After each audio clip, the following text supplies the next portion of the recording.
Hi guys, welcome back to my channel. ಯಾರೆಲ್ಲ ನಾನು video ನೋಡ್ತಿದ್ದೀರಾ ಪ್ಲೀಸ್ ಸಬ್ಸ್ಕ್ರೈಬ್ ಮಾಡಿ. ನಿಮ್ಮ ಮನಸಾರಿಗೆ ಸ್ವಾಗತ. ನಾನಿವತ್ತು ಈವ್ನಿಂಗ್ ವ್ಲಾಗ್ನ ಸ್ಟಾರ್ಟ್ ಮಾಡ್ತಾ ಇದ್ದೀನಿ. ಸೊ 5 ಗಂಟೆ ಆಗಿರಬೇಕು. ಜ್ಯೂಸ್ ಮಾಡೋಣ ಅಂತ ದಾಳಿಂಬೆ ಜ್ಯೂಸ್ ಮಾಡ್ಕೊತಾ ಇದ್ದೀನಿ. ನಾನು ಕಾಯಿಸ್ದೇ ಇರೋ ಹಾಲನ್ನ ಯೂಸ್ ಮಾಡ್ತೀನಿ. ನನ್ನ ಮಗನಿಗೆ ಅಂತ ಕಾಯಿಸಿ ಎತ್ತಿಕೊಂಡಿರೋ ಹಾಲನ್ನ ಯೂಸ್ ಮಾಡ್ತೀನಿ. ಸೊ ಮಕ್ಕಳಿಗೆ ಸಕ್ಕರೆ ಅದೆಲ್ಲ ಜಾಸ್ತಿ ಕೊಡಬಾರ್ದು ಅಂತ ಹೇಳ್ತಾರೆ. ನಾನು ಸಹ ಜಾಸ್ತಿ ಸಕ್ಕರೆ ಸ್ವೀಟ್ ಆಗಲಿ ಕೊಡಲ್ಲ. ಅದರಿಂದನೇ ಏನಾದರೂ ಈ ಥರ ಜ್ಯೂಸ್ಗೆ ಆ ಥರ ಎಲ್ಲ ಯೂಸ್ ಮಾಡಬೇಕು ಅಥವಾ ಹಾಲ್ಗೆ ಹಾಕಬೇಕು ಅಂತ ಹೇಳಿದ್ರೆ ನಾನು ಕೆಂಪು ಕಲರ್ ಸಕ್ಕರೆನ ಯೂಸ್ ಮಾಡ್ತೀನಿ. ಸೊ ಒಳ್ಳೆಯದು ಮಕ್ಕಳಿಗೆ ಅಂತಲೇ ಯೂಸ್ ಮಾಡ್ತೀನಿ. ನಾನು ಸ್ವೀಟು ಅದು ಇದು ಎಲ್ಲನೂ ಅವಾಯ್ಡ್ ಮಾಡಬೇಕು ಮಕ್ಕಳಿಗೆ. ಸೊ ಅದಕ್ಕೋಸ್ಕರನೇ ಕೆಂಪು ಕಲರ್ ಸಕ್ಕರೆನೂ ಚೆನ್ನಾಗಿರುತ್ತೆ. ಸೊ ಸಕ್ಕರೆ ಯೂಸ್ ಮಾಡೋ ಬದಲು ಇದನ್ನು ಟ್ರೈ ಮಾಡಿ. ಮಕ್ಕಳು ಇಷ್ಟಪಟ್ಕೊಂಡು ಕುಡಿತಾರೆ. ಸೊ ದಾಳಿಂಬೆ ಹಣ್ಣು ಅಂತ ನಾನು ಹಾಕ್ತಾ ಇರೋದು ಹುಳಿ ಇರುತ್ತೆ ಅಂತ. ಬಟ್ ಆ್ಯಪಲ್ ಜ್ಯೂಸು ಬೇರೆ ಜ್ಯೂಸ್ಗಳಿಗೆಲ್ಲ ನಾನು ಸಕ್ಕರೆ ಎಲ್ಲ ಯೂಸ್ ಮಾಡಲ್ಲ, ಸಕ್ಕರೆನೇ ಯೂಸ್ ಮಾಡಲ್ಲ.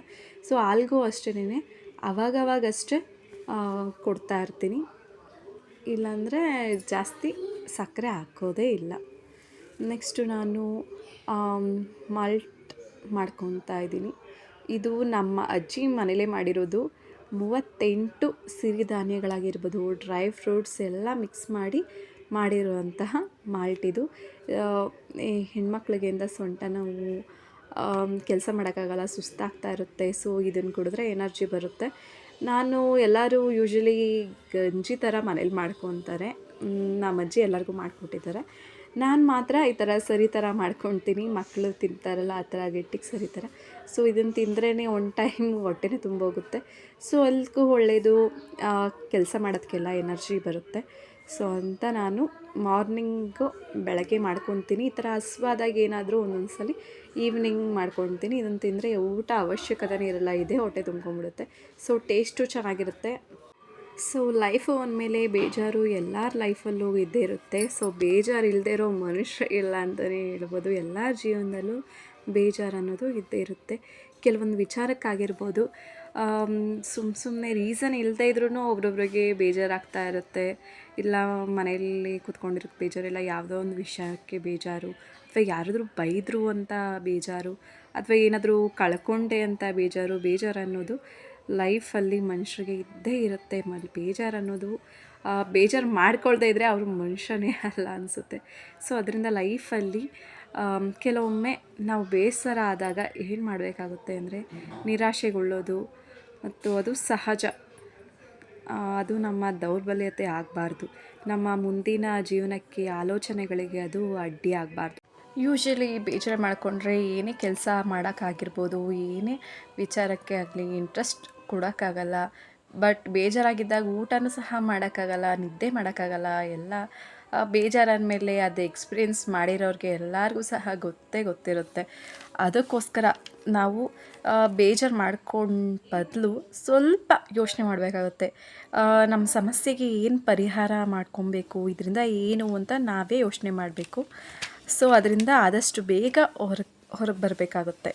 ಸೊ ಇದರಿಂದ ಇಲ್ಲಾಂದರೆ ನಾವು ಮುಂದೆ ಏನಾದರೂ ಸಾಧನೆ ಮಾಡೋಕ್ಕಾಗಲ್ಲ, ಅಥವಾ ಅಂದ್ಕೊಂಡಿರೋ ಕೆಲಸ ಮಾಡೋಕ್ಕಾಗಲ್ಲ. ನಾವು ನಮ್ಮ ಗೋಲ್ ಇರುತ್ತೆ, ನಾವು ಈ ಥರ ಮಾಡಬೇಕು, ಆ ಥರ ಮಾಡಬೇಕು ಅಂತ ಎಲ್ಲರಿಗೂ ಇದ್ದೇ ಇರುತ್ತೆ. ಸೊ ಅದನ್ನು ನಾವು ಮುಂದುವರಿಯೋಕ್ಕಾಗಲ್ಲ.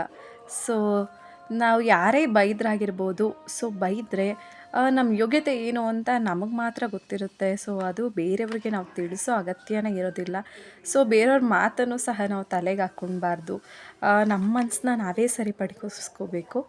ನಾವು ಬೇಜಾರು ಮಾಡಿಕೊಂಡೇ ಇದ್ದರೆ ನಮ್ಮ ಮನಸ್ಸು ಸ್ಥಿತಿ ಕರೆಕ್ಟಾಗಿರಲ್ಲ. ಸೊ ನಾವು ಮನಸ್ಸಿನಿಂದನೇ ದೌರ್ಬಲ್ಯರಾಗ್ತೀವಿ.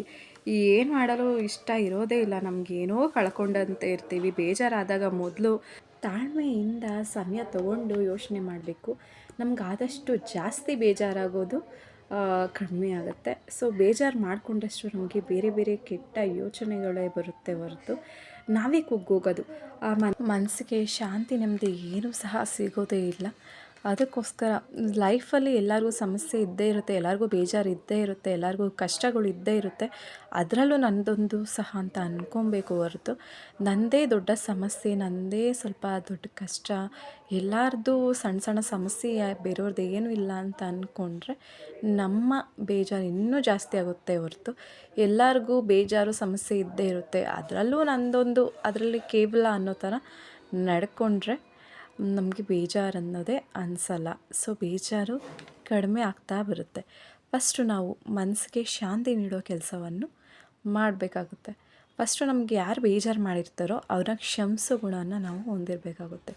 ಈ ಥರ ಕ್ಷಮಿಸೋ ಗುಣನ ಹೊಂದಿದ್ರೆ ನಮ್ಮ ಮನಸ್ಸಿಗೆ ತಾಳ್ಮೆ ಅನ್ನೋದಿರುತ್ತೆ, ನೆಮ್ಮದಿ ಅನ್ನೋದು ಸಿಗುತ್ತೆ, ನಮ್ಮ ಮನಸ್ಸು ಸಹ ಸರಿ ಮಾಡ್ಕೊಂಡು ಹೋಗ್ಬೋದು, ನಾವು ಬೇಜಾರಿಂದ ದೂರ ಉಳಿಬೋದು. ಮತ್ತು ಯಾವ ಈ ಥರ ವಿಚಾರಕ್ಕಾಗಲಿ ಬೇಜಾರಿಗಾಗಲಿ ತಲೆ ಕೆಡಿಸ್ಕೊಳ್ಬಾರ್ದು. ನಮ್ಮ ಬೇಜಾರು ಸರಿಪಡಿಸ್ಕೊಳ್ಳೋದೇಕೆ, ಅದಕ್ಕೆ ನಾನಾ ಥರ ರೀತಿ ಇರುತ್ತೆ. ಫಸ್ಟ್ ನಮಗೆ ಇಷ್ಟ ಆಗಿರುವಂತಹ ಜಾಗದಲ್ಲಿ ನಾವು ಕುತ್ಕೊಬೇಕಾಗುತ್ತೆ. ಅದು ಪ್ರಕೃತಿ ಆಗಿರ್ಬೋದು ಅಥವಾ ನಮ್ಮ ಮನೇಲಿ ಯಾವ ಜಾಗ ಆಗಿರ್ಬೋದು, ನಾವು ಕಂಫರ್ಟಬಲ್ ಆಗಿ ಕುತ್ಕೊಳ್ಬೇಕು ಫಸ್ಟು. ಆಮೇಲೆ ಇಷ್ಟ ಆಗಿರುವಂಥ ಬುಕ್ ಓದೋದಾಗಿರ್ಬೋದು, ಸಾಂಗ್ಸ್ ಕೇಳೋದಾಗಿರ್ಬೋದು ಅಥವಾ ಧ್ಯಾನ, ಆಮೇಲೆ ವ್ಯಾಯಾಮ ಆಗಿರ್ಬೋದು, ಇಷ್ಟ ಇರೋರ ಜೊತೆ ಮಾತಾಡೋದ್ರಿಂದ ಬೇಜಾರು ಕಮ್ಮಿ ಆಗುತ್ತೆ. Thank you.